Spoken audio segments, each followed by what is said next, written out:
lights go dim, it's time to find out what's within. Behind the camera, there's so much more. With the Indie Games, let's explore. Behind the camera with Indie Games, meet the streamers, learn their names. Off the screen, who are they? Tune in now, don't delay.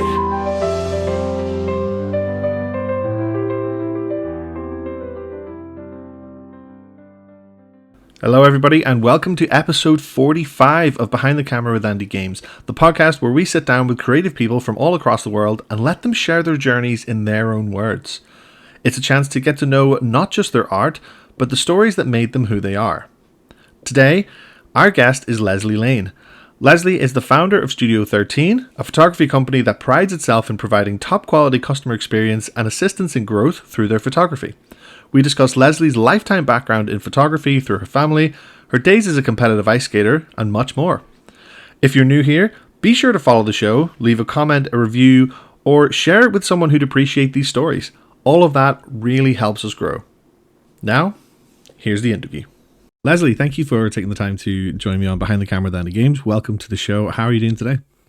I'm doing great. Thanks for having me all the way across the pond here in beautiful Indianapolis, Indiana. Oh, love to hear it. Love to hear it. And here we are over in Northern Ireland ourselves. No, it's good to have you on the show. So Lesle, yes, you are a third generation photographer. That is your kind of main trade, with being the founder of Studio 13.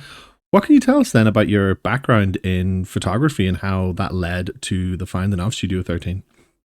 Yeah, it has certainly been a journey. Coming into a family where everybody's a photographer, the expectations are high. I'm not sure I always met those expectations, but certainly have done my best. I think I'm the most unlucky of everybody in my family because normally disruptions have come in small magnitudes from the previous generations. And for me, there's just been huge transitions in both the economy and the industry. And so I feel like that, the good news is you get used to it after a while. Pretty soon the waves don't make you puke quite as much. But it certainly has been a journey to go from processing film in-house, making the transition to large digital format, smaller digital format, and then now with the introduction of AI. And if you have a bingo card, you can throw COVID in on that as well. Yeah. So it's been a very interesting journey. I think that I'm completely blessed to be able to do this every day because I never get bored. I can tell you that. Yeah. Oh, for sure. Yeah. Like in photography as well, it's one of those things that takes on so many different forms. There is so many types of photography. It's like types of scenery, and obviously with yourself, you have corporate, architectural, commercial, and so being a third generation photographer, is that sort of the same type of photography that your family did, or is this something that you've adopted with your own business going forward? Well, it certainly was what my mother and stepfather did. So they did a corporate business. My grandparents and my aunts did portraits and weddings. I think probably the way that my business has changed is not just how I implement that, but with the introduction of needing content on social media, websites, people are looking for different things than they were when I started this journey. You're not shooting images for print ads as much anymore. And the revolution of how a website integrates into SEO and all those different things. We've had to be versatile in what we do because there are content creators that are very closely associated with influencers that are going out there to promote a brand in that capacity. And then there's people like me that are, yes, promoting the brand. We're working with the marketing team. We're working with the advertising team, but we also need to create some content about what we're creating. So it's fascinating, truly fascinating. Yeah, for sure. And how have you found that kind of shift then more geared towards social media and the fact that obviously everything's digital now, and photography obviously I think it's something that's kind of grown as well over years, especially because the accessibility of it and everything being digital. Did you find that there was quite a bit of an adjustment going sort of having more of a social media presence, or were you able to just sort of take a lot of the kind of business tactics and skills that you already had and just kind of move it over a little bit into social media? There was a little bit of that. So since we're working directly with a marketing team, um, it's a little bit different because we're Yeah. trying our best to stay on brand, where an influencer is more for a B2C type industry where they're saying, hey, I'm using this particular product in my daily life, where I'm sitting here trying to say, hey, why don't you go work for this company? Look how much fun they have in their office environment. So it was really more about being very flexible. Here's what the client needs. Here's what we're trying to say with these images. Let's add quality on top of it. So my images are not disposable. I think that that's what really separates it. So where somebody might come out and, one of your employees has won a great award, and isn't that great? And you take a picture of them receiving their award with your cell phone. That image goes up one day on social media and you never see that image ever again. That's not what I do. So I go in and I show all of these images about their employees and what they do for a job. They may use that on social media. They may then use it for recruitment on a recruitment website. They may use it in a trade publication. There are lots of different places that they may use those casual, I just call them I call them controlled chaos is what I call them, because they're not candid exactly, Yeah. but they are more candid in nature. Yeah, of course. And you mentioned before about having that kind of SEO sort of thing with your photography. And I suppose like with what you're saying, especially with corporate photography, whenever say you search like an influencer or a brand or something, and if your photos are attached to it, then that kind of almost creates that kind of link between you and then the company that you've worked with. So like it's a win-win situation really for everybody. Do you have like a preference though in terms of like your type of photography on like both a personal level and on a business level? Well, it's so funny. I've had a camera in my hand since I was 6 years old. My own camera that I was functioning. I was shooting film, and it's been in my hands for so long. I don't know how to differentiate it from my soul. I mean, I really don't. So I really prefer working with a business, and I Yeah. don't really shoot a lot of personal photography. First of all, I'm busy. And does your accountant take your calculator on vacation with them? And so I don't really take a camera on vacation with me unless I'm going to Europe, because the architecture is so beautiful. I cannot separate myself from the architecture. I'm an architectural geek. I absolutely love it. I think that it's some of the most creative, dramatic type of field that there is. So that's something I will shoot on my own. But working with a company and being an assignment photographer, that's really what they call me, is that I receive an assignment from a company and it's my job to figure out how to implement it. And that's what brings me the most joy on any given day. Yeah, absolutely. And I have to say, I quite enjoy like the whole idea about not basically taking your work away with you with the photo, even if it, because a lot of people take photos on holiday and like it's just a nice little memory to have. But obviously, if you're doing that every day, I can understand. Like, and so whenever you are on holiday, is it very much a kind of live in the moment type thing, or is it more because if you're looking through the lens of a camera, you're going to treat it like a photographer, even though it's just you taking a snapshot of something, in like of a nice bit of scenery, for example?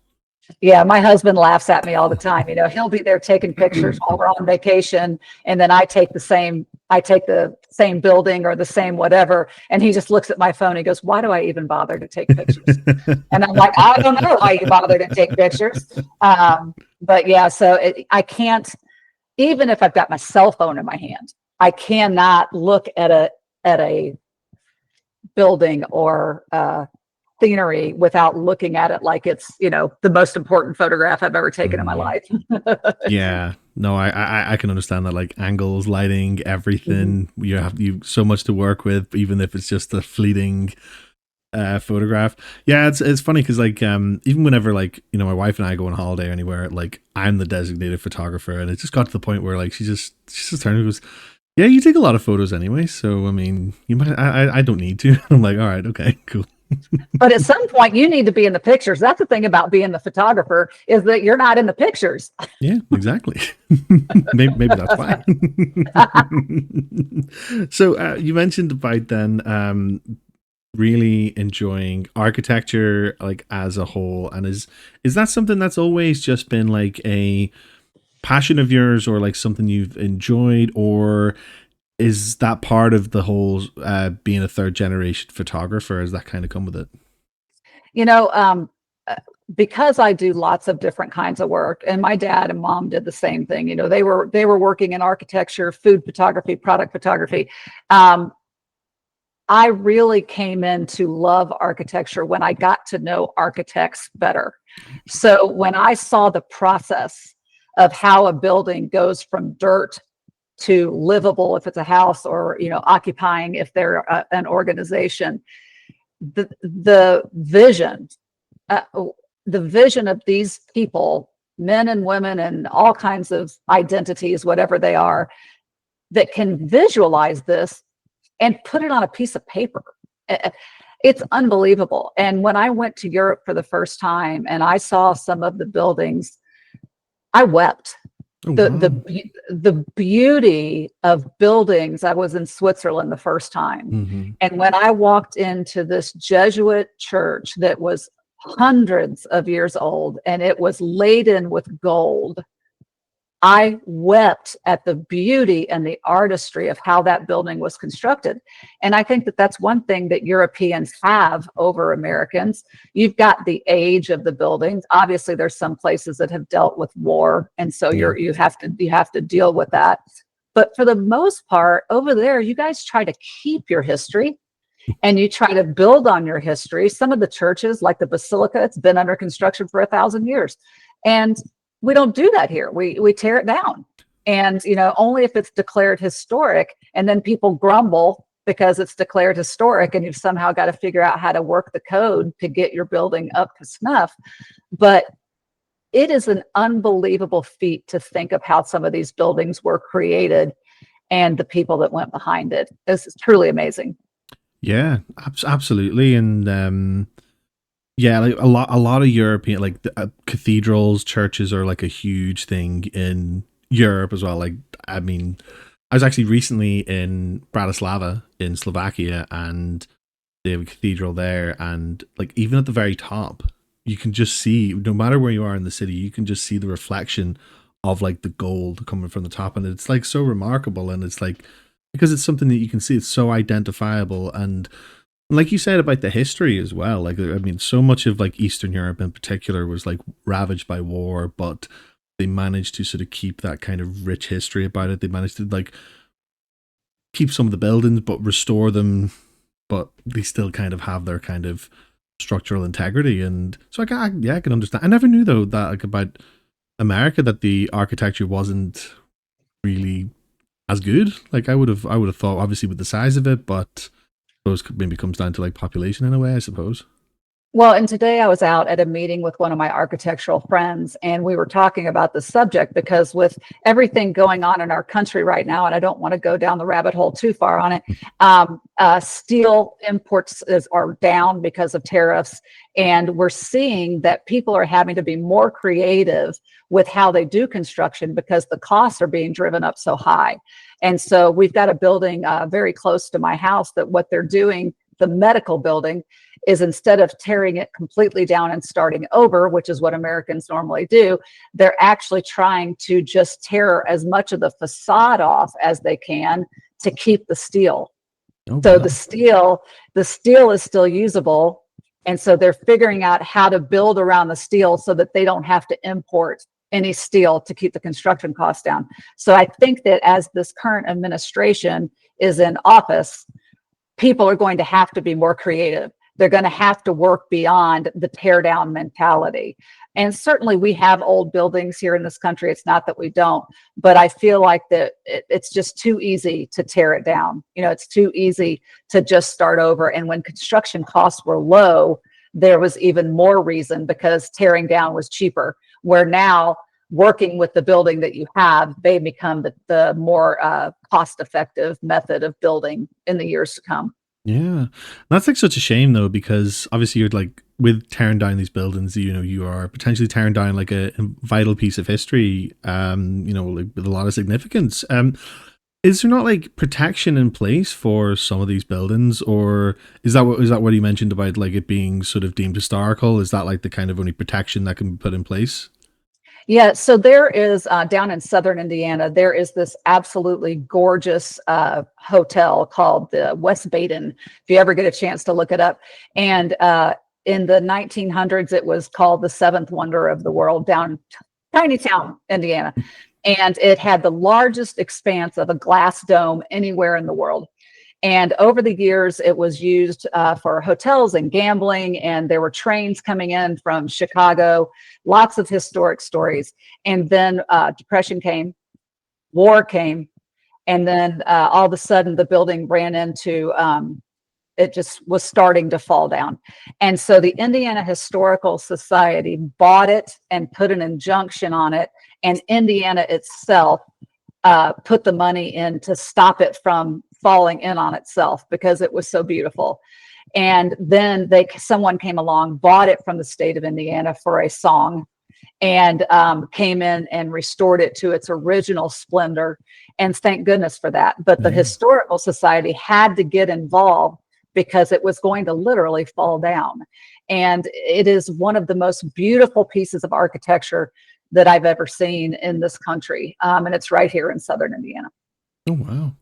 Yeah, because we do have something similar, like in the UK and Ireland, where we would call them listed buildings, and it's more just it's kind of that kind of same idea, the same protection, where anybody can own the building, but it's I'm not sure who deems it sort of listed, and but that just sort of protects the outside of it, the actual architecture of it, but the inside can be converted into whatever. Like a lot of them would be like, say, maybe old banks that are a bit hundreds of years old, or like converted churches or things like that, but on the inside it might be like a clothes store or like a coffee shop or something like that, but it's just in like a really nice building. I think that must kind of stretch across most of Europe, which is probably why they still have like all of their churches, all their cathedrals, like even I suppose like I said, I could go back to the whole Eastern Europe thing, like, you know, all like ravaged with World War II, but everything is in a way still like as it was.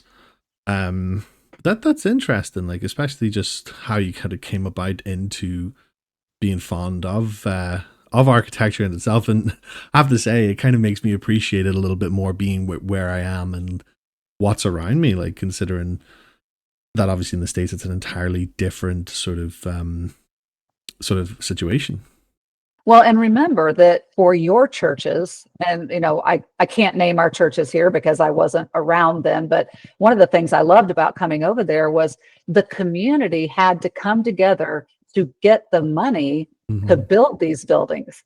And Yeah. so, you know, every villager or every townsperson, you know, that was part of their daily thought process is how can I put more money into the building of the church? And so I feel like that history is it's just unbelievable, and the people all participated in saving the history. So I'm hopeful that, you know, we'll get a little bit more of this in America. Yeah. I know we've had a couple of buildings here recently that have sold, that they've talked about taking the original structure, keeping it, and turning it into something else.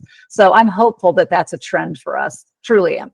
Yeah, absolutely. And is there a link between, like, say, architectural photography and Studio 13, or would that be more of a case of if you are working specifically with an architect who's working on a project, for example? Yeah, so I will work for developers. I'll work for architects, construction companies. I even work for the state of Indiana doing stuff like Oh, wow. this. And I've got an engineering firm that sends me all over the Midwest shooting different projects. So I will work for a multitude of people that lead me back to shooting architecture. But it's just not something I go out and shoot, you know, here's a cityscape. Yeah. That's not anything that I do, but a lot of people do, but I don't.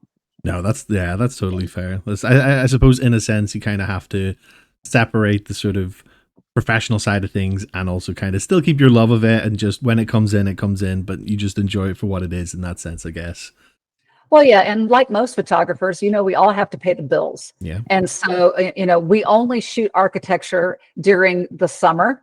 And so there's got to be another, 3 seasons of the year that I have to do work. And so I know there are photographers that specialize in architecture, but they travel the world and they normally are connected to hotels.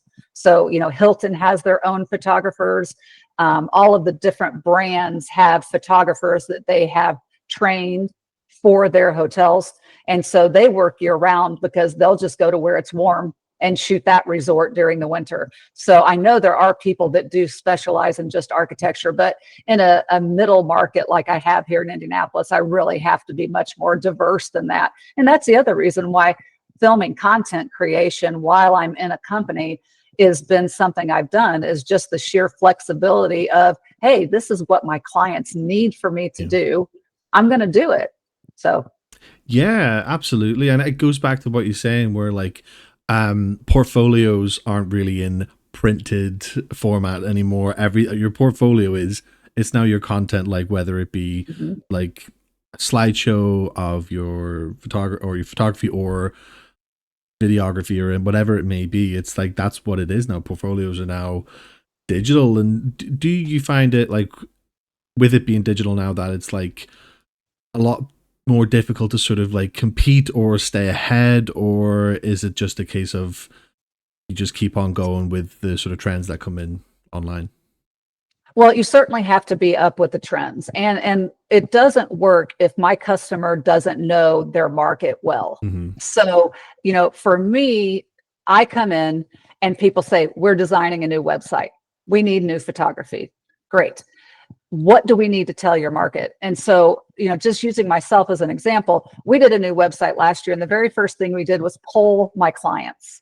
What do you need as a client of Studio 13? And we asked them, do you get new photographers from social media? If you do, where do you find your new photographers? And we polled them, do you need this or that from our website? And I feel like that sometimes when it comes to brand and marketing work, they're just like, our website's old. Okay, great, your website's old. What are we trying to do? What do your clients want? And so I urge everyone out there that if your clients are seeing you on social media and they're buying because of what you're posting on social media, that's where you need to spend your efforts. For me, my clients are finding me on a web search. They're seeing me on social media. I am making sure there's content out there, but they are getting me from a website search where they're searching for photographers in the Midwest, photographers in Indiana, or they're looking for a specific kind of photography. And so my effort has gone directly into my website. And so when I talk to people about what they're trying to accomplish, I make sure that they know, here's where our market is and here's how we reach them. Very important questions. Yeah, absolutely. And even on the flip side of that, like say if somebody is searching, photography in Indiana, like having that sort of SEO where your studio comes at the very top. Like, so obviously you kind of need to sort of stay on top of everything. You need to stay active with your clients just so that more people are talking about it. And that's sort of different than just sort of seeing an ad in the back of a magazine or a newspaper. Like, and it's actually quite amazing how quickly that sort of adjustment came around. Like, and I do think that like I think COVID definitely played a part in things like that, because everything kind of had to go digital at the same time. But obviously it does go a little bit further back than that, but I think COVID kind of accelerated things a little bit more, because for the better part of 2 years, like everybody was on their phones or on behind a screen, or kind of in some cases out taking photos and kind of building their own portfolio as well. Right. And so, just thinking about that and the content and people being on their computers at all times, one of the reasons I started being a guest on podcasts was to create meaningful content on my website. So everything I do with you, you'll have a post on my website, you'll have social media presence on my website. And I know that that's building up my website every single time I post a new one. The other thing that I started doing is not only do I have educational pages about photography in general, so how do I get ready for my headshot? Why do I need a makeup stylist? Things like that are all part of my photography education. But I started having guest bloggers write about marketing. That's what we do. That's who we serve. And so we'll have guest bloggers come in and talk about why print is not dead in a digital world. Why do you need a branding agency? What is market research? And all those things that are photography adjacent, because they speak to my clients. They speak to my clients' language. And so since my clients are finding me on the web, I have to keep building that stronger and stronger every day with new content. And just last week, I got a hit from an Italian company that they're having an event here in America, and they just built a new facility, and they found me in Italy. And I'm like, that is amazing. That is amazing. Yeah, that's incredible. Like, and I absolutely love the perspective of it and everything that goes into it, because obviously it's something that I'm unfamiliar with myself. So it's like really interesting to learn all of that, but just seeing what goes into it just on a company level is phenomenal, because like my sort of main experience with photography was when I got married last year. My wife and I, we hired a photographer, but of course he was a wedding photographer. So the it was obviously it's a completely different, like, you know, level altogether. Like and it goes back to what we mentioned about just Google searching. We just Google search wedding photographers and our location, and the difference there is like, what do you do when you're looking for a photographer for something specific, like something like that? You look through their social media, you look through their Instagram, their Facebook, whatever it may be, because you know what it is that you want, and you just want it to look a certain way based on their previous work. And I think that's where what fascinates me about the differences with when it comes to corporate photography. It's like, why do you need this? And XYZ, this is what we can do. This is how you can brand it, etc. That's like, it is just absolutely fascinating to hear the differences and how much actually really goes into it. Well, and normally people don't even know there's a difference. If you're a wedding photographer, you can shoot for corporate, maybe, but maybe not. And just like if you were to ask me to do something directly for an influencer, I would struggle with that. That is something that I'm not really familiar with. Creating content that is just specifically for influencers to bring clients, and most of the influencers are doing B2C. They're not doing business to business. They're talking directly to consumers. That's out of my wheelhouse. You'd have to talk to somebody that has more experience in that. And so I just think, you know, talking about how different things are for each brand of photographer, and some have this value dollar, some have a different value. You know, each one is different in what kind of investment that photographer can draw based on what they do. Yeah, definitely. And is that like a common thing with most photography companies, that where you have to have that marketability for your clients as well? You have, or your clients, you know, you have to tell your clients this is what's marketable, and like, is that quite a common theory rather than it just being take the photos, here you go kind of thing?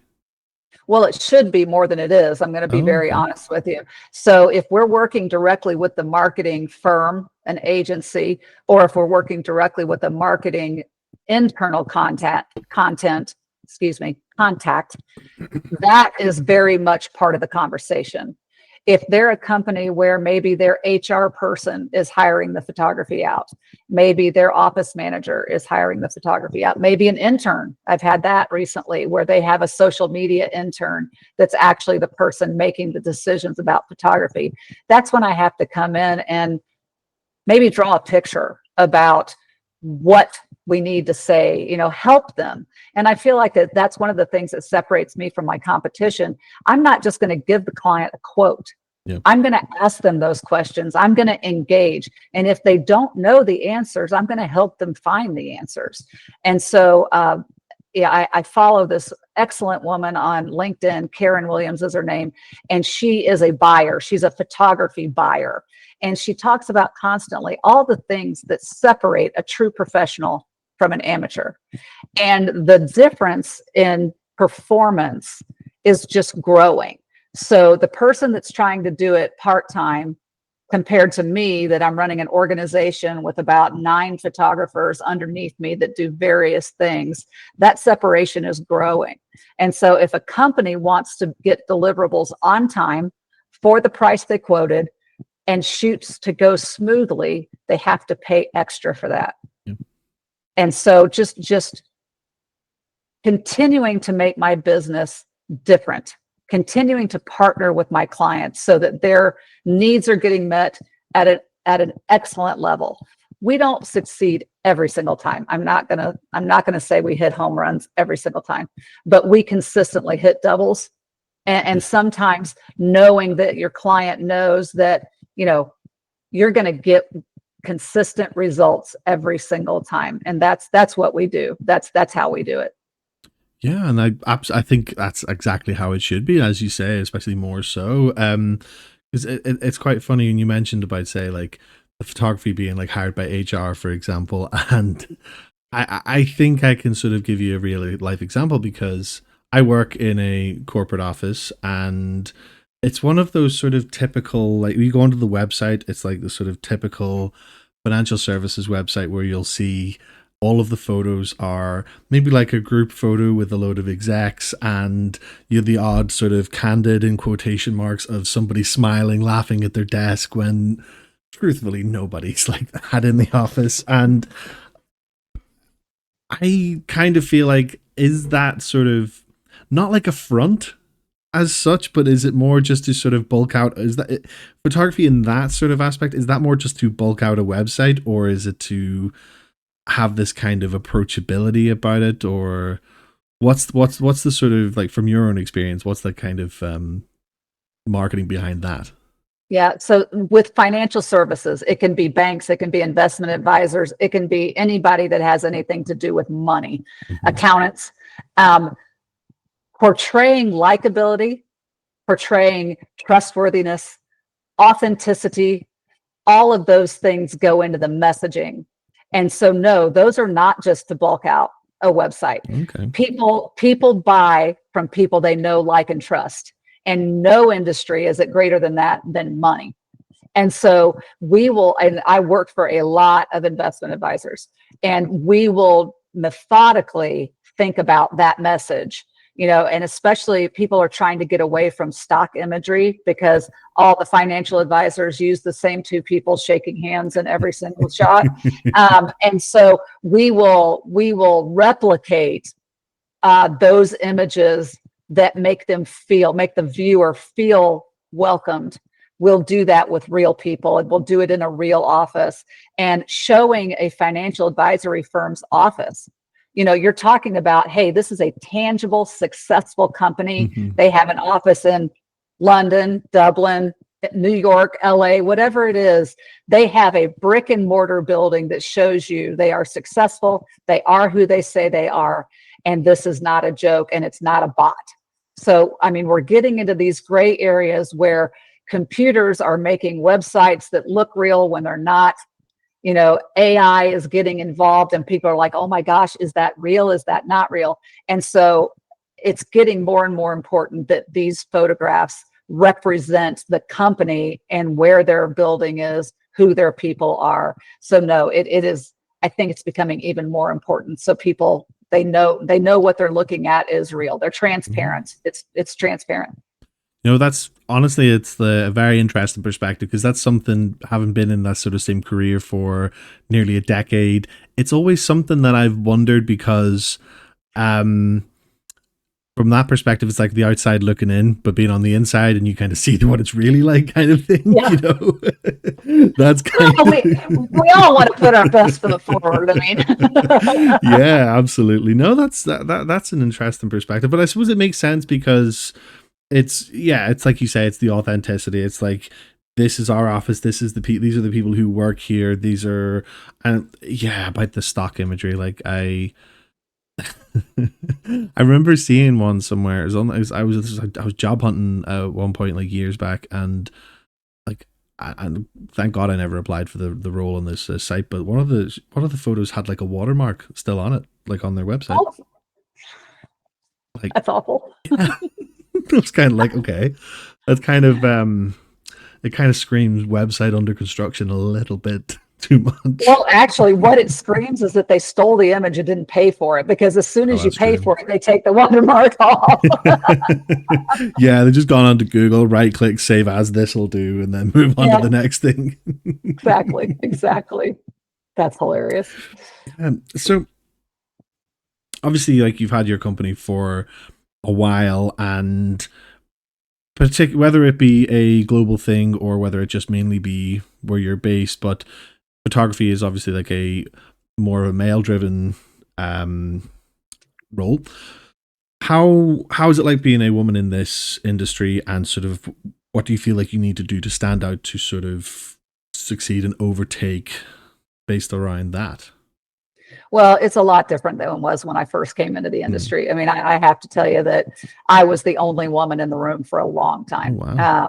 So I came into the business when I was 23, and there was not another female commercial photographer in the state that I was aware of.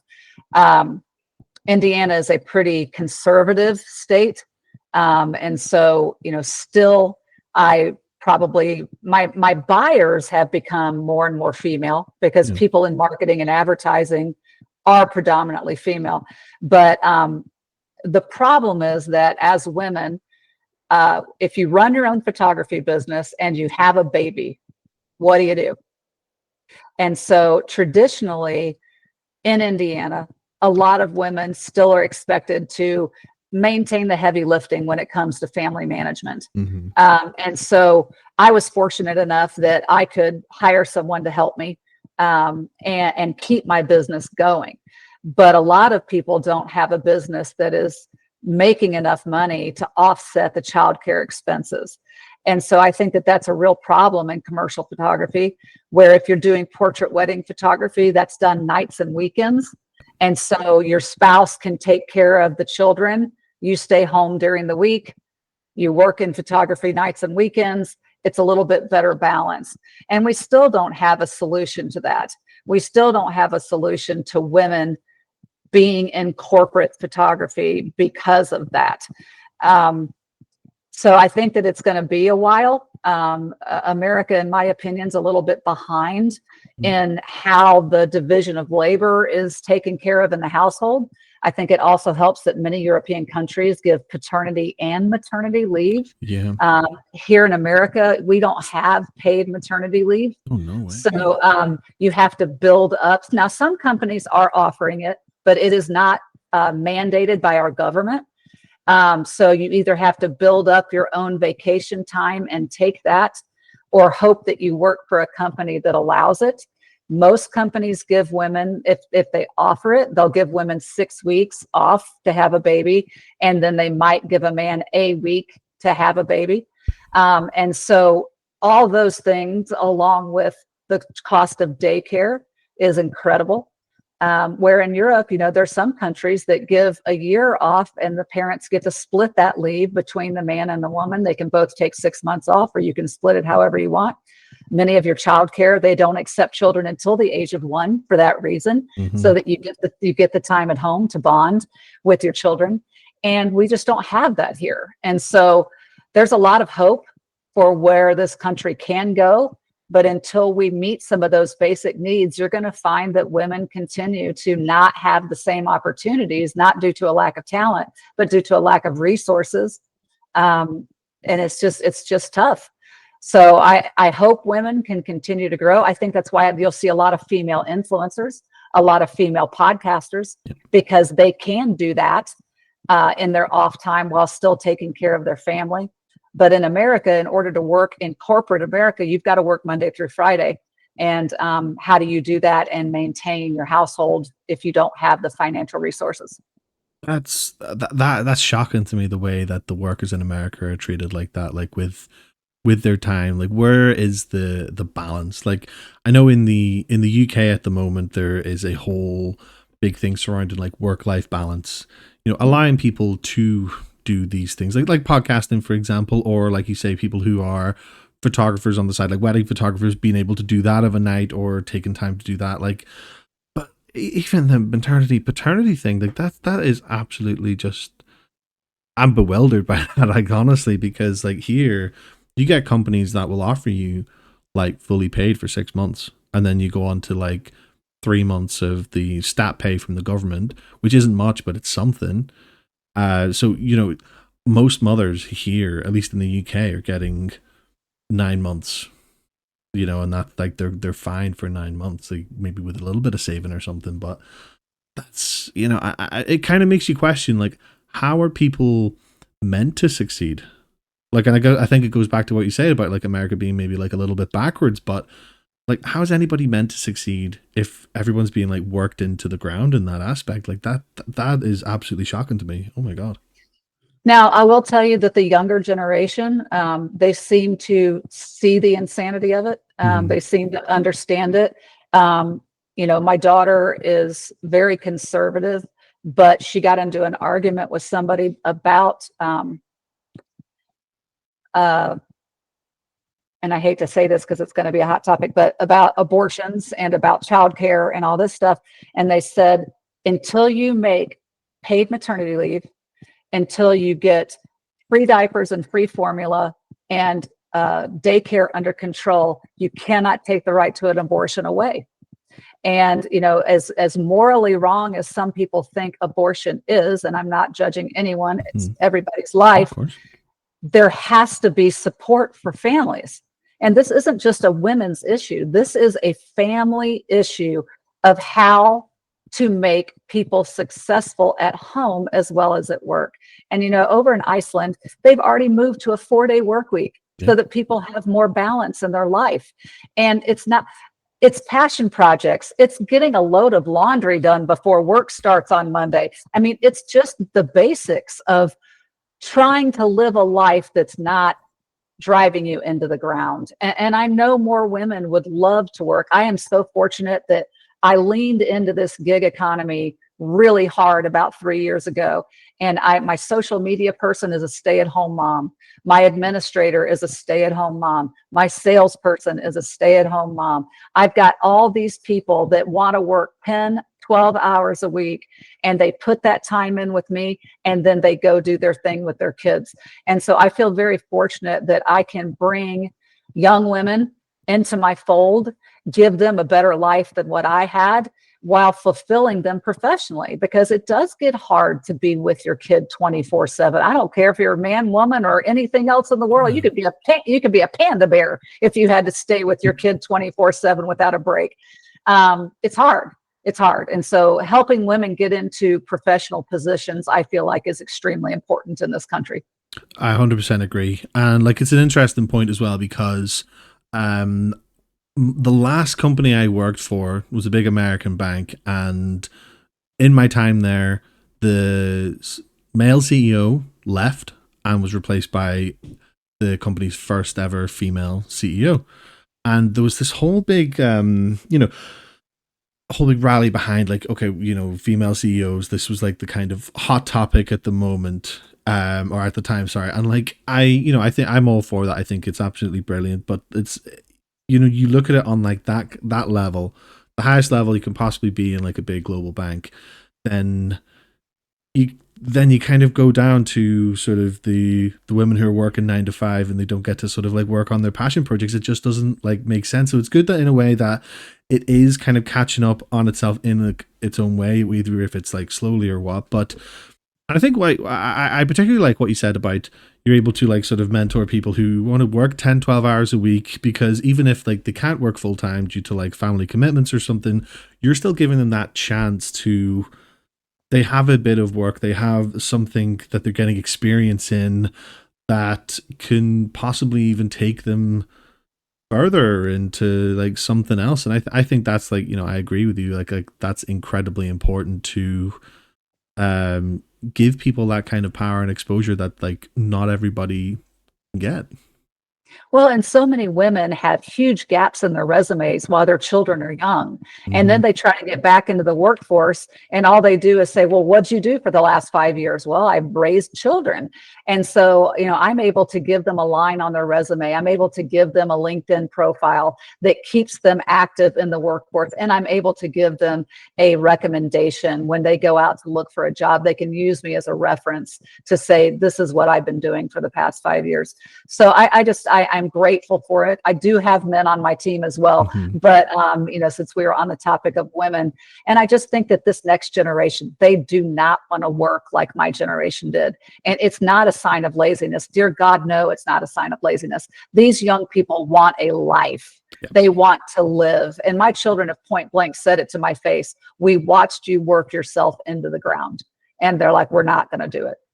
Do you know what? Absolutely. Like, I couldn't agree more. And I definitely think that there's hugely a generational thing, because like I look at like my parents, my wife's parents, for example, like so many late nights, or having to go and work away for prolonged periods of time just to generate like a good income to sort of keep the family going and everything like that. And obviously the generation that I'm in, like yes, the 9 to 5 working week, that was kind of like what, when I was 10 years ago, when I was kind of like going into work, or 10, maybe a bit longer than that, it was like 9 to 5 was like, yep, that's what I want, 9 to 5, because as like a plucky 21-year-old, kind of like, oh yeah, I'll have all the work-life balance in the world. And and like now I'm like in my 30s, and it's kind of like, no, I completely agree with this notion that a 4-day working week, even if the hours are condensed a little bit more, so instead of like a 40-hour week over 5 days, maybe a 35-hour week over 4 days, because it's really not that much. It's really, really not that much. And I've done that before for a short period of time, and it was good, but I kind of think there was a bit of less balance. Rather than balance over the course of a week, it was more balance over an extra day at the weekend. So it didn't really balance in the way that I would have liked. But I think there are definitely ways, and I think remote working for offices is good to a degree. Because it also kind of, I'll say remote, I mean more hybrid, because it makes people want to go into their offices more. And then in a sense, that's kind of good for you in photography, because then that kind of gives you more.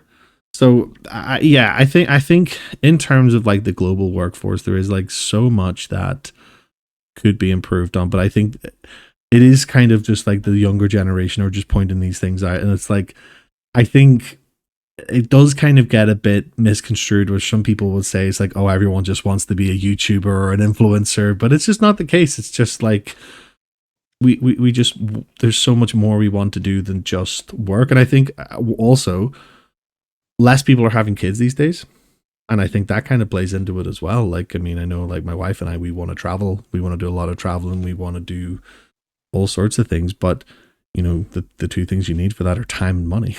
And Right. And who has either of those these days?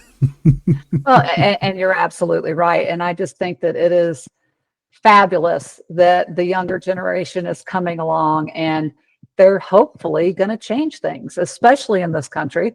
I love America. I would not want to live anywhere else, but it doesn't mean that I agree with the way things are. And my generation especially, we were status quo people. Hey, it was good enough for my parents, it's good enough for me.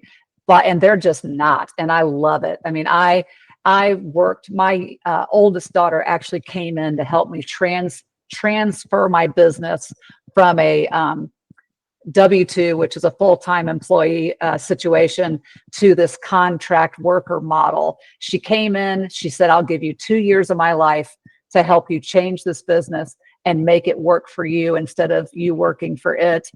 And she did. And Brilliant. these people are smart, they're creative, and I just hope that other people will see them for the value that this next generation has in trying to disrupt. Instead of letting things happen to them, they're disrupting things. And I think it's a great thing for all of us. I have to say, I really appreciate your perspective and your opinion on like the millennial and and Gen Z generations, because there is that like huge stereotype that they are just lazy, and it's refreshing to hear that we're doing something right. I have I, to say.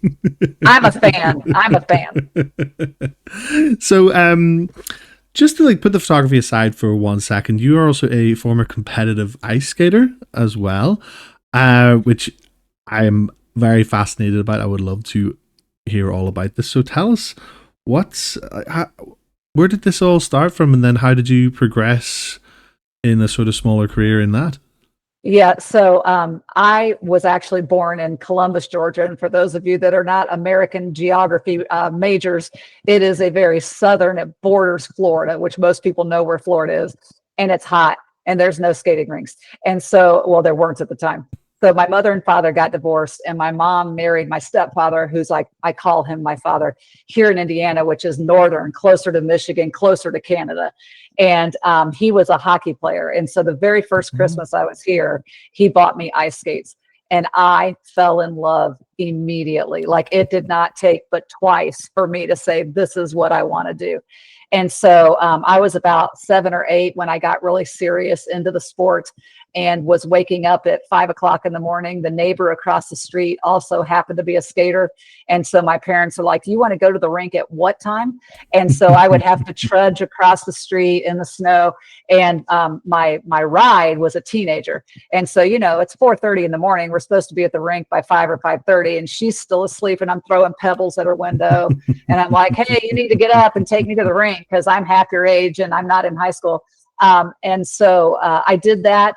And when I was in my late teens, early 20s, I turned into an ice dancer. So I worked with a partner, and it was in that genre of ice skating that I made it to the national level, which here is a pretty big deal. Most people don't ever get a chance to compete at the national level. They normally just are regional competitors. And it was an amazing experience. I had more of a passion for the sport than I did talent, unfortunately.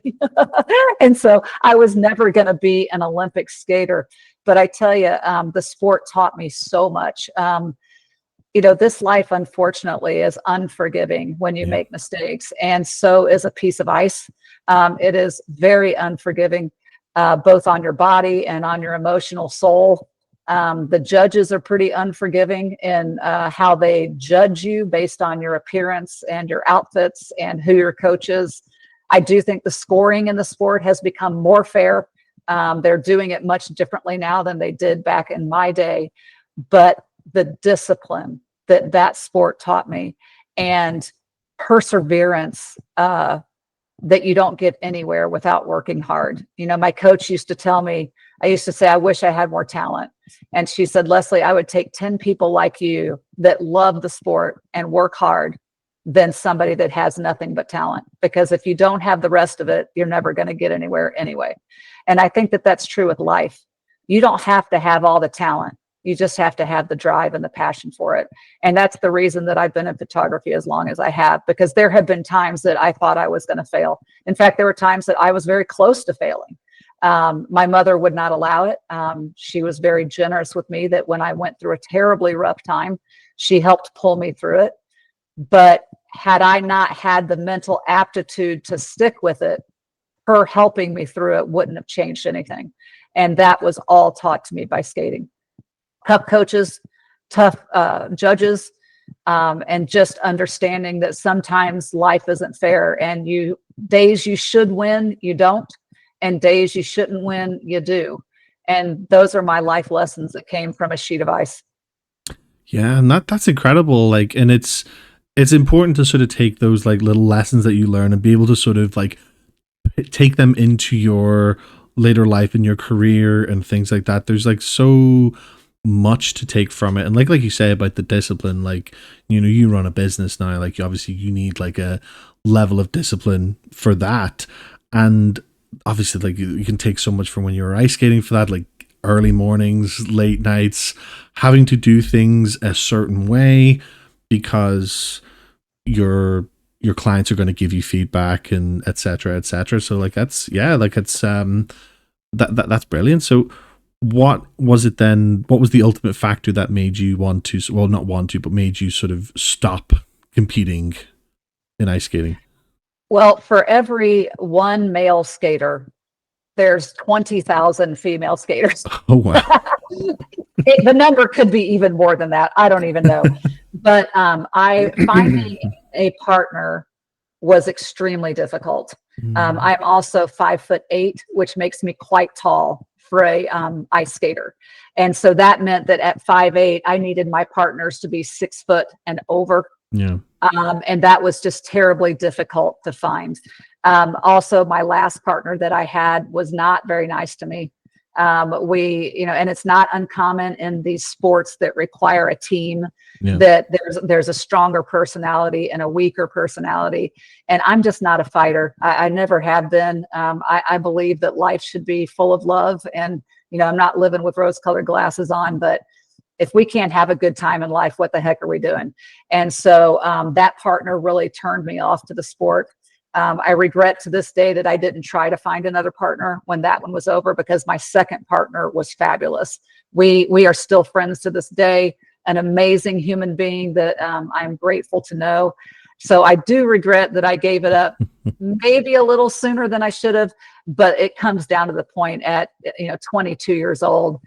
If I was going to be an Olympic caliber skater, I would have already been an Olympic caliber skater. And so at some point, knowing you're not going to make your ultimate goal, you've got to decide when to start into the workforce.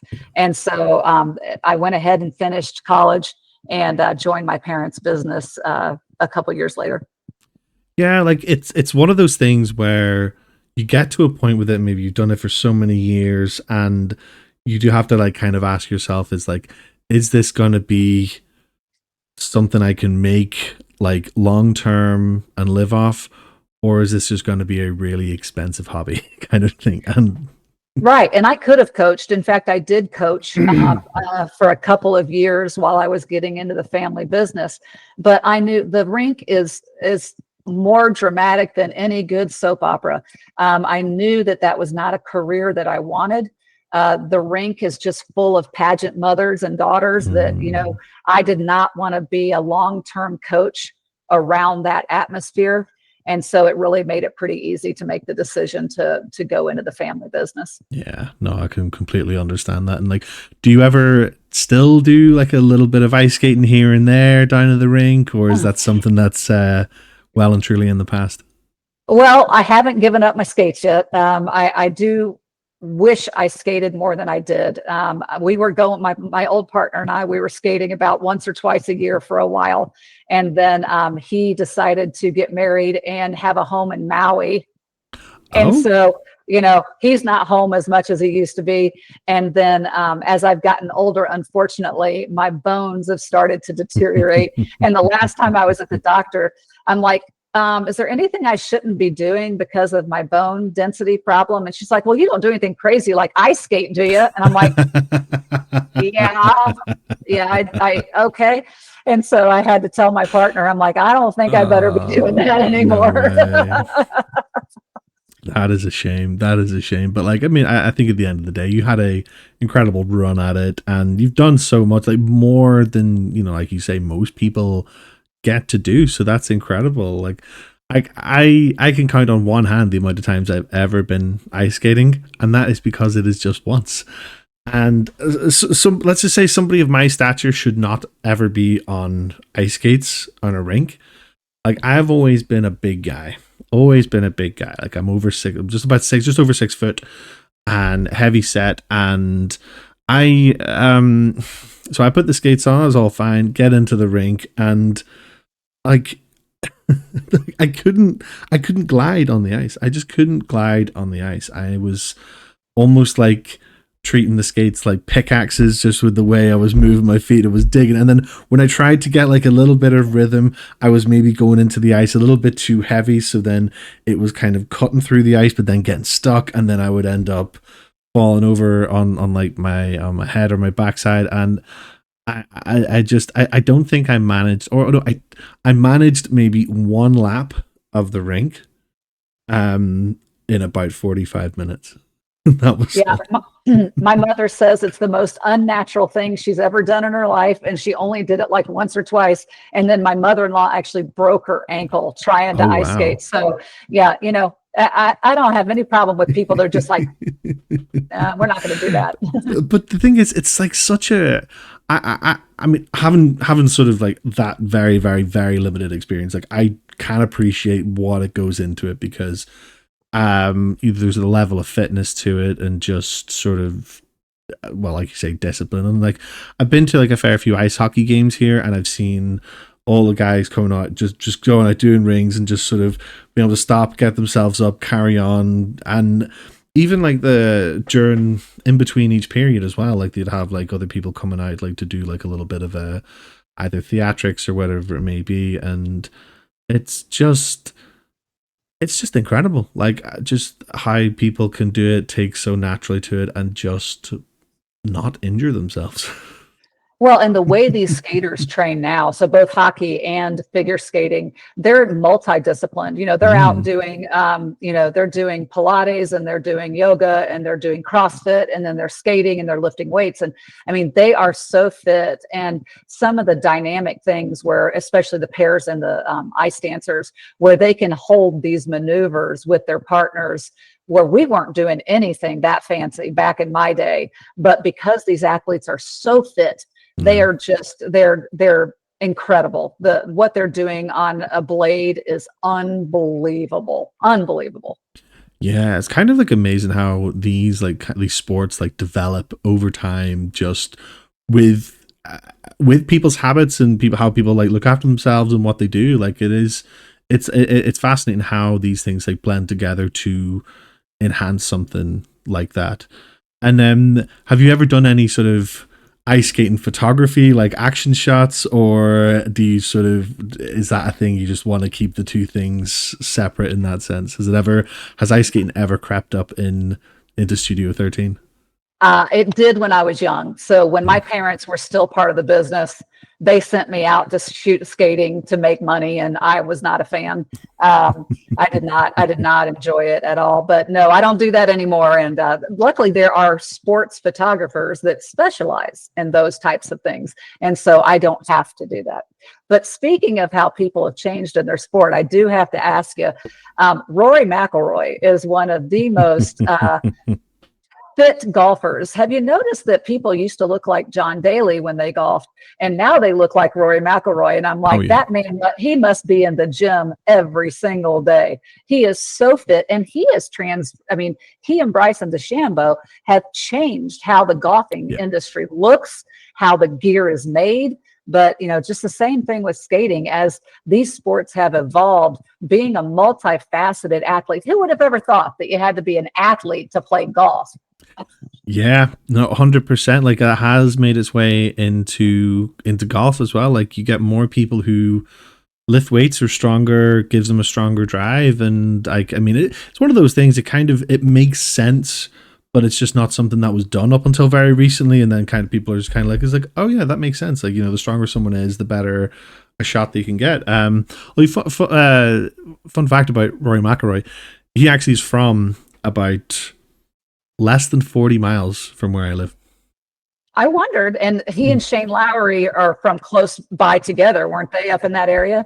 I think I so, yeah. forget where Shane's from, but Um, yeah, I'm a big golf fan, so Rory's my favorite, but Shane gives me a close second. I don't know. I got something about the Irishman that I really like.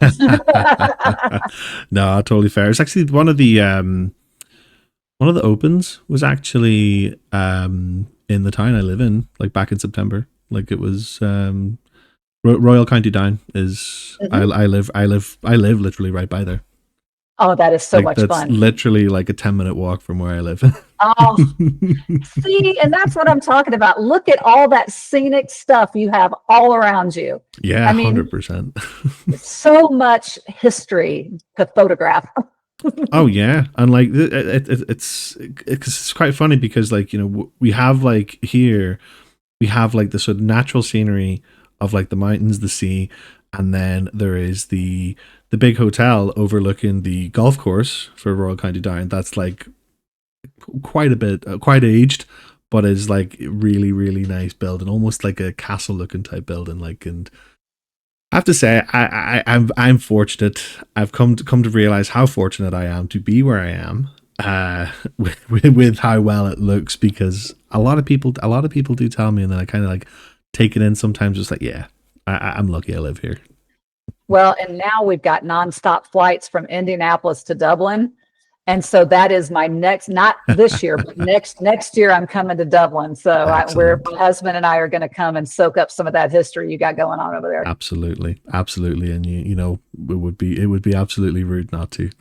But Leslie, it has been an absolute pleasure having you on Behind the Camera. Thank you so much for your time. It's been an absolutely fascinating conversation. I have enjoyed every minute of it.